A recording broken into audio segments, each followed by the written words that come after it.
एक संत थे। उनके कई शिष्य उनके आश्रम में रहकर अध्ययन करते थे। एक दिन एक महिला उनके पास रोती हुई आई और बोली, बाबा, मैं लाख प्रयासों के बाद भी अपना मकान नहीं बना पा रही हूँ। मेरे रहने का कोई निश्चित ठिकाना नहीं है। मैं बहुत अशांत और दुखी हूँ। कृपया मेरे मन को शांत करें। उसकी बात पर संत बोले, हर किसी को पुश्तैनी जायदाद नहीं मिलती। अपना मकान बनाने के लिए आपको नेक से धनोपार्जन करना होगा, तब आपका मकान बन जाएगा और आपको मानसिक शांति भी मिलेगी। महिला वहाँ से चली गई।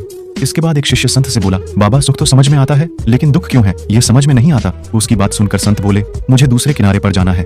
इस बात का जवाब मैं तुम्हें नाव में बैठ कर दूंगा।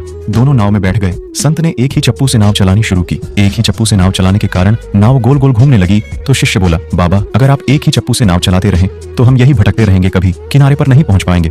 उसकी बात सुनकर संत बोले, अरे तुम तो बहुत समझदार हो। यही तुम्हारे पहले सवाल का जवाब है। निष्कर्ष, अगर जीवन में सुख ही सुख होगा तो जीवन नया यूं ही गोल गोल घूमती रहेगी और कभी भी किनारे पर नहीं पहुंचेगी।